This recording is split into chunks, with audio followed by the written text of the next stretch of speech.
Okay, so coming up to speak, and after I said that he would just, his profile will be read, is the Chief Operating Officer and Executive Director of FundQuest Financial Services Limited in the person of Mr. Bisi. We need his profile, please. No, sir. No. Okay, his profile, please. He is a seasoned economist with a bachelor's and master's in economics from the University of Lagos. He is a counsel and associate member of the Chartered Institute of Stockbrokers, ACS Nigeria, an associate of the Chartered Institute of Bankers, ACIB Nigeria, and a fellow of the Leadership for Environment and Development, LEAD, in London. He has held key leadership roles, including Managing Director and the CEO of FBN Securities and Head of Funds Asset Management at FBN Capital Limited. With expertise in investment advisory, economic research, and portfolio management, Bisi frequently speaks at corporate events on strategy, restructuring, and equity investing. Currently, he is the Executive Director and COO of FundQuest Financial Services, providing innovative financing solutions across Africa. Ladies and gentlemen, please put those hands together for Bisi Oni, the Executive Director at FundQuest Financial Services Limited. Good afternoon one more time. Thank you so very much. I have 15 minutes to do justice to this, and I will try.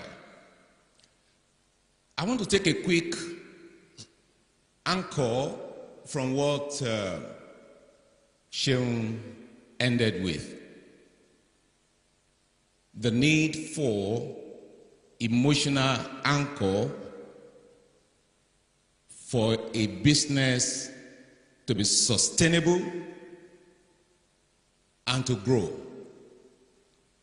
And instead of a business, I would juxtapose that with secondary city like Ogbomoso.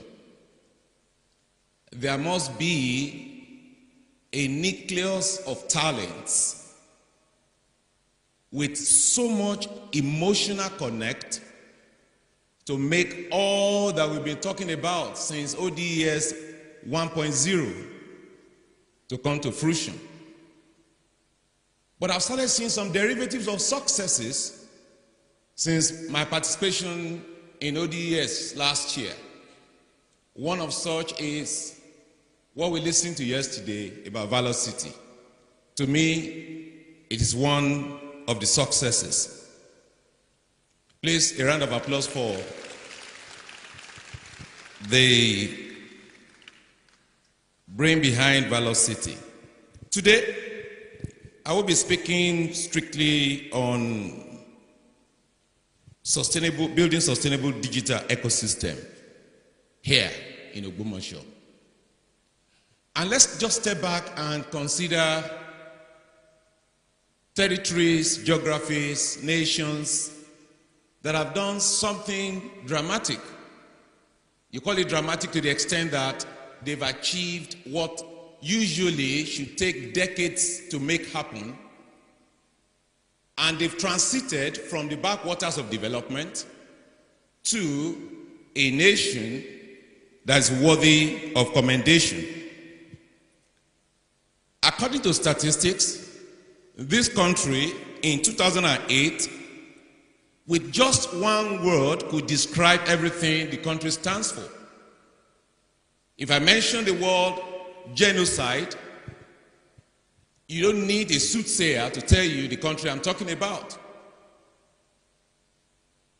If I also say to you then that the same country live and survive on grants, what you popularly call handouts from foreign nations, perhaps you won't be too far in knowing which country I'm talking about. But today, the narratives have changed. That's not what is common. That's not what defines the same country.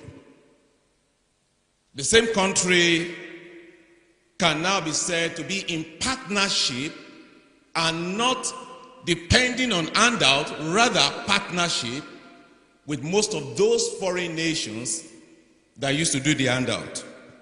And I'm talking about Rwanda. Judging from all the papers, the talks we've listened to since yesterday, the real thing that resonated so much with me has to do more with the word of Napoleon Hill. He said, whatsoever a mind can conceive and believe, it can achieve. Perhaps we're at the conception stage, or maybe we're at the belief stage. But one thing is certain: you cannot build something on nothing. You must start from the beginning. I guess it's still money in Ogbomoso in terms of where we want to get to. It's money to the extent that we have all it takes to make this change. And when I was preparing for this, one thing that resonated with me was, if Rwanda can pull it out, then no territory, secondary city, nation, even business, even individuals should have an excuse. The essence is to ask, so if anyone has done it, then I can make it happen. Yesterday someone said there are about 350 archetypes of Ogbomoso in Africa. 350.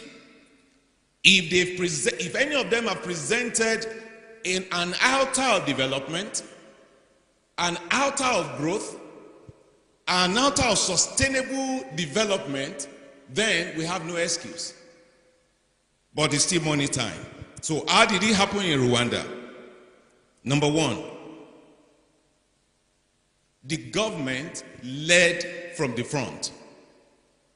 And in our own case, the leadership must lead from the front. Perhaps you were expecting me, I'll be talking about finance and all that. Yes, I may mention that. But beyond finance, I think she will echo something like that. Beyond finance are critical developmental issues and matters that helps any territory to grow. One of which is leadership. Someone must drive the process. And I'm not talking about just one person. Group of people. And yesterday we have Bisi in our midst. And he spoke about his 25-year development plan. I think the last time I heard about development plan in Nigeria was when I was in secondary school. You know, I heard that again. Now, how do we activate that? For me, development plan is just one in the series of issues that we have to deal with. But in the case of Rwanda, a vision crafted was made available. Indeed, it became one of the subjects that student goes through in school. And everything we've been talking about in ODSP, all about technology, building the technology backbone, building the smart city and all that, were ingrained as the second step. It is no longer build secondary city based on the traditional model. Let's construct roads, then we'll build houses. Now, as dandy as it looks, it cannot guarantee sustainability. What guarantees sustainability? One is technology. Because such business will not be built on the brick and mortar that get destroyed almost overnight.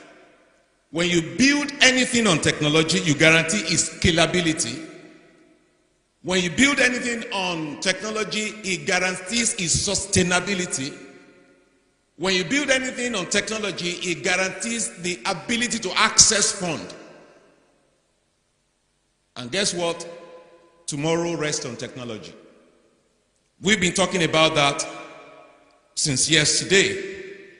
But how can we actualize that? One of the key pillars of that is in being sure of the how of getting this done.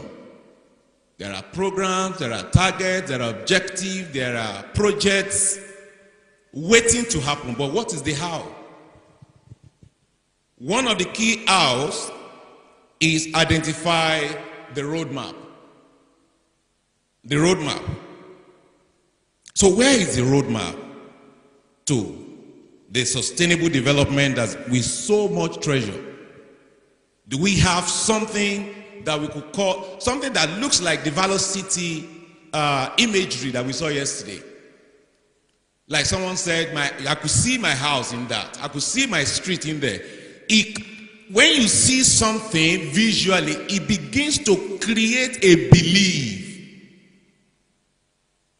We have to see something that will play repeatedly, that will begin to see and imagine. Don't forget, Napoleon Hill quotes, what you can conceive and believe. Believability comes from visual, most often than not.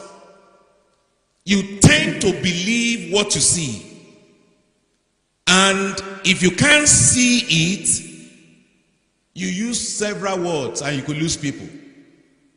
But I could play you a 2-minute video and then just leave this place. But you never forget that. So believe. If Ogbomoso is to be a person, what type of person do you think Ogbomoso will be? If it's to be a house, what type of a house is it in its current form? We've heard of that word potential in Nigeria. Oh, Nigeria is rich, is this and all that. If Ogbomoso happens to be a person, that person is such a worthy individual, not in money, but in people, in culture, and in position. Ogbomoso is a nodal town connecting several cities and towns. In agriculture, it's not a push away. In ability to have leadership now, in the current dispensation, he has almost everything going for it. But guess what? If that individual decides to stop there at the place of potential, in the next decade or two, that individual will be worse off than today. So let's set the context for Ogbomoso sustainable journey. How does a city like Ogbomoso start the sustainable development journey? Digital ecosystem cannot be wished away. I respect people who pray and fast, but unfortunately, this is one thing you can't decree to happen overnight.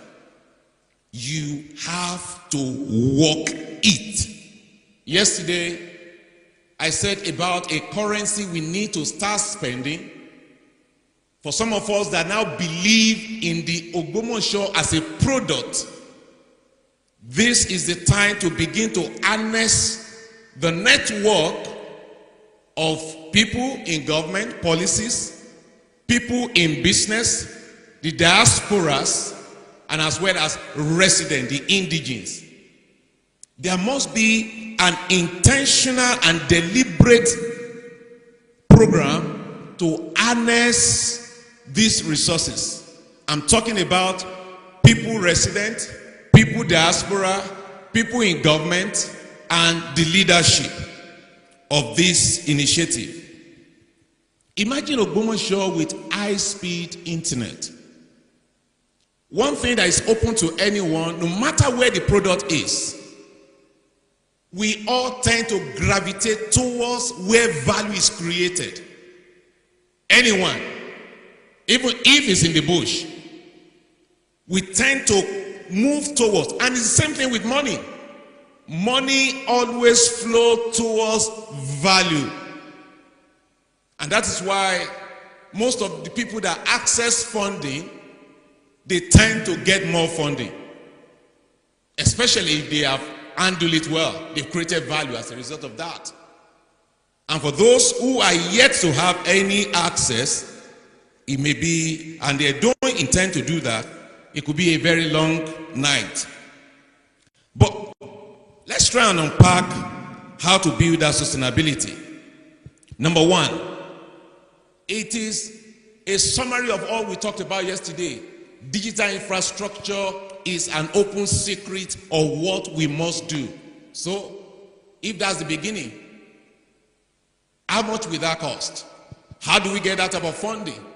Is it going to be a form of sukuk bond, local government bond, or diaspora funding, or a tokenized form of funding, financing through blockchain, where diaspora Nigerians, both indigenous and non-indigenous, will invest in? When I was preparing for this talk, I had some engagement with some people within that space, in the blockchain and cryptocurrency space. The volume of money that moves within that space, you will literally think you are operating another economy. If it is possible for the government to say, hey guys, you are determining the direction of our exchange rate, that means the volume of funding that is moving here, there, is competing with our external reserve. Can we tap into that? The answer is yes. How do we go about that? Let's have a committee or a group of people to tokenize our projects. What if we want to raise a $25 million, for instance, say to lay cables all over the towns or the streets in here? $25 million, $50 million, and we tokenize that. Number one, those who want to invest, they want to be sure they're going to get their money back. And it can be a combination of maybe what we talked about yesterday, grant, or a form of funding that is not that expensive. I'm a believer in driving development, not with commercial loan. No, it's not going to work. You're going to put the citizens in unending financial slavery. I am of that school of thought that believe in a combination, a cocktail of financing options that can deliver developmental plans. For instance, a Valor City, for instance, can never answer to bank financing. It won't. It won't see the light of the day. The type of project we are projecting to do in Ogbomoso, we should be open and study more to see how we can create a financing engine that cuts across all forms of funding structure that will deliver on projects. That will, number one, guarantee sustainability. Therefore, I'm not talking about a 12-month, 24-month funding. We are talking about 5-year and above funding. Number two, that the pricing will be such that is friendly. When I say friendly, definitely I'm talking about a single-digit financing type of products. And when that is done, what do you think is going to happen? Assuming today we've delivered on laying all those cables, internet speed in Ogbomoso is the fastest anywhere in Nigeria. What do you think will happen? We're going to have an influx of more young people. We begin to have businesses scale, deliver products and services at half of the price and more efficiently, and then rent. Those of us that own land and properties in Ogbomoso will begin to make money from that because it has multiplier effects. That is just one thing, one infrastructure. Just one. Just one. My suggestion to ODS is to take one thing and deliver it, but that thing that has capacity for multiplier effect. Once you do that, then you see people coming to connect. When you have delivered this, then it's like someone building a house. You have the carcass, and someone say, oh, I can supply you the lighting. I can supply you the plaster. I can do the plastering. I can do the plumbing. Without the house standing, without that structure, lighting will be useless. Next point that we need to emphasize is LAUTECH is a major launch pad of growth in Ogbomoso, whether we like it or not. The products of LAUTECH are everywhere in the world, in the US, in Canada, Australia, and all that. So skilled workforce should be, we can also tap into those people to form this conversation. If ODS, all we are doing is just have a one-in-a-year conversation, we will come back for the 4.0, we'll be reiterating the same thing. But my desire is, before we start 4.0, we should have, this is what we agree for 3.0. This is what we have done. This is what is work in progress. This we have not touched it. And this is what we want to achieve for 4.0. I hope I'm not doing agenda setting for 4.0. But here is it. We have, when you have a group of people, young, intelligent, especially and within the confines of academics, you can only guess what is possible with their collective reasoning. They've got the energy, they've got the talent, they have capacity to stay late at night for research, and they also are very quick on innovation and entrepreneurship. Yesterday, I made a call that is a must that each one of us must sell something. It's also towards this sustainable development of this city. How do I mean? You sell something to someone who is resident in Ibadan, or this Miss Alakala yesterday said she's not doing what she's doing because of Ogbomoso people. And I walked away with that with every sense of responsibility. That means the world is my marketplace. I own the world. So in the same way, we can sell all that we have towards this vision that we're trying to build. Once you hand dollar, I hand dollar, it makes it so easy to be able to connect with people and then do some immediate takeoff. What are the other points that is necessary? All the developmental plans that we may have must rest on one plank, and that's sustainable financing option. And I'm very careful with my word here. I said sustainable. I said earlier, not banking and not all this overnight hot money.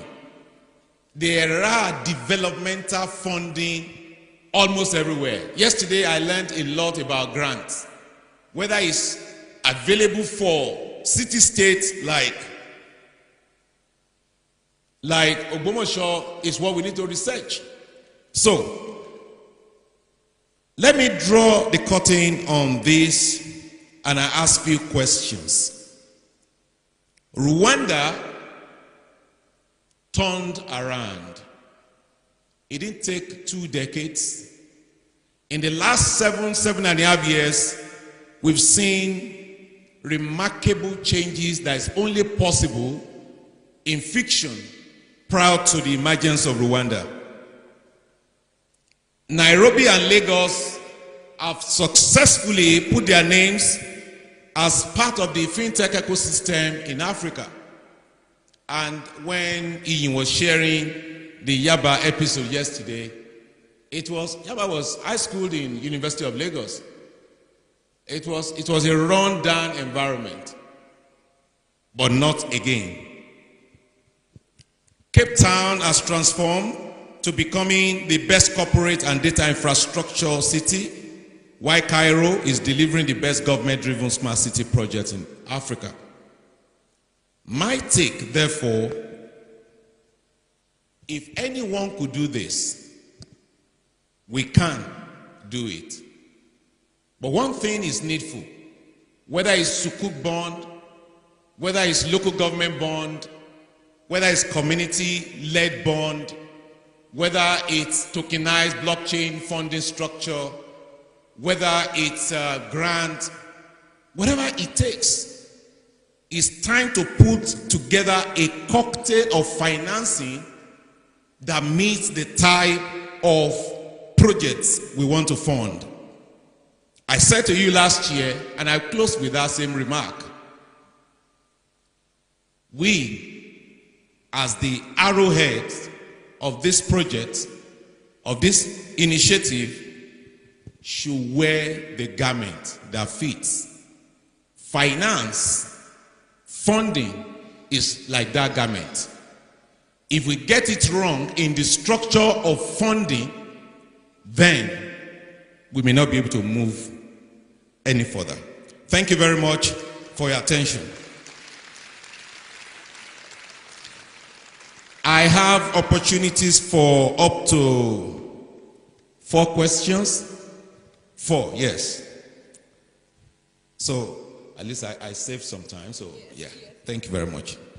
Please celebrate Mr. Bisi. Oh, okay, good. Any questions? Okay, one, as many as. Okay.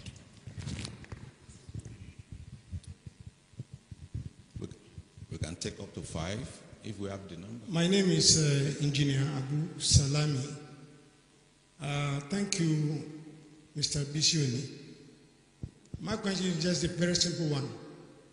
I'm from Ogbomoso, Right. and since we have the commitment of our Kabiyesi, that leadership commitment is what is driving most of us now.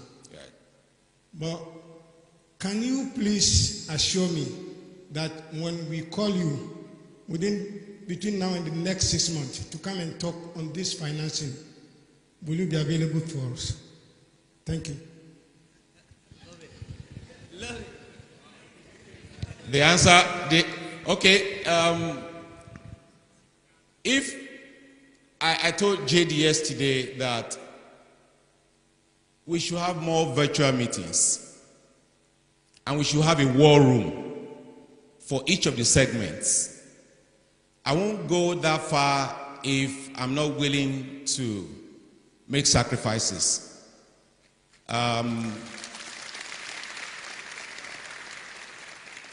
In the last 2 years, I think I've been in Ogbomoso for about 6, 7 times. I'm not from here, but there is something that is happening in Ogbomoso that one can connect with to help build. And I know it's possible. So, I'm ready. Okay, yes. All right, good afternoon, sir. My name is Samson, and I first of all want to thank you for the session you just delivered. That's such a powerful one, because financing is very critical, especially how JD do say it, that money is a scaffold, and the kind of structure you want to build determines how much you should raise towards that building. Now to my question. Which path is right to take in this development plan that we have? Should we take the approach of everybody running the race on their own path, or everyone coming together and run the race together? I'm not very clear on that. I think I personally need an answer to that. Thank you, sir. If I hear your question correctly, should we all go at it together, or we should have It's very straightforward. I always believe in the power of we. Someone said something yesterday that drove that home, that the power of ecosystem is greater than that of what? Empire, yes. So, what my advice would be, let's have those specializing in certain areas. What the Velocity has designed, I don't know anything about design. So if you ask me to function in a subcommittee, you will only have a passenger. If we have people, maybe no more than 4, at most 5, thinking of financing, for instance. But before you can think of finance, you must know what you want to finance. Do you understand? So, first of all, these are the things. This is the first thing we want to do. Let's then next this, then next that, then that. Then what will it take us to kill this? What will this stop this from happening? And after we've drawn our roadmap, it's like a pitch deck. A business or entrepreneur presents a pitch deck to a financier, and you're checking, what's the viability of this? Why should this come first? There must be justifications for that. If we have that document, for instance, we will have done so much. So much. One document that shows the roadmap. It could be a 10-year program or 25 years, but something must happen almost every year. Do you understand what I'm saying, sir? Good. All right. Thank you very much, sir, for this session. So I want to ask my question is around the BPO industry. The what? The BPO industry, business process outsourcing industry. Today, Philippines is doing 1.3 million jobs, BPO, 6.25% contribution to GDP. India is doing 4.5 million jobs, contribution, 4.5 million jobs employed in BBP, and about 8% contribution to GDP.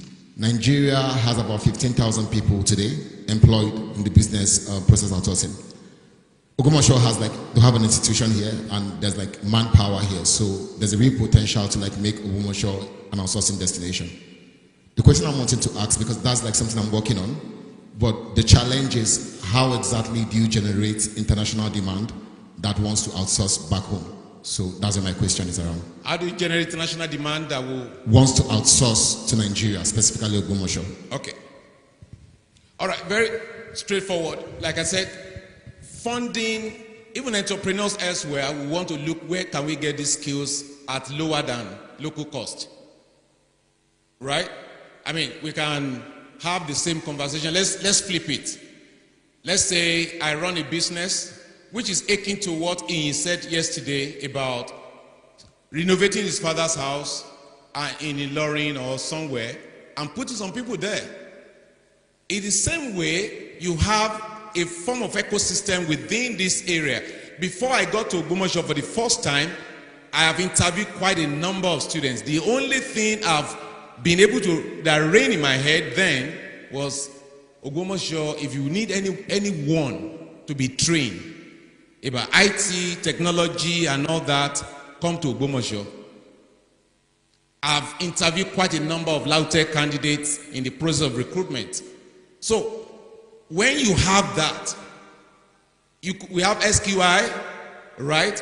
It's also a form of, they provide training, but when you have those you know are very good, you can begin to put out those competencies out there. I know a guy, he finished from here for maybe 1.5 decades now. He holds a very senior position in the US, and he hardly comes home. I was talking to him about wanting to come and establish something here. He said, well, I should send him something to read. Now, the question is, I will go to where I can get the best of skills at less than cost.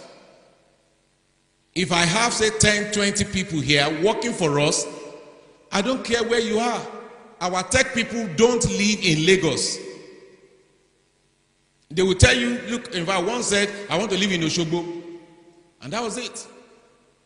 So it's all about skills, it's all about pricing, it's all about capacity.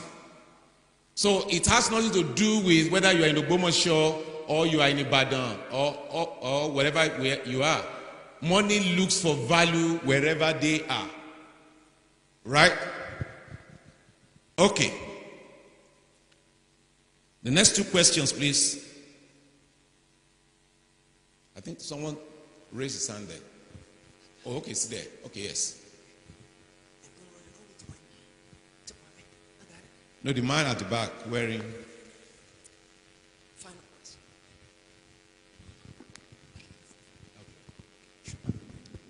Good afternoon, sir.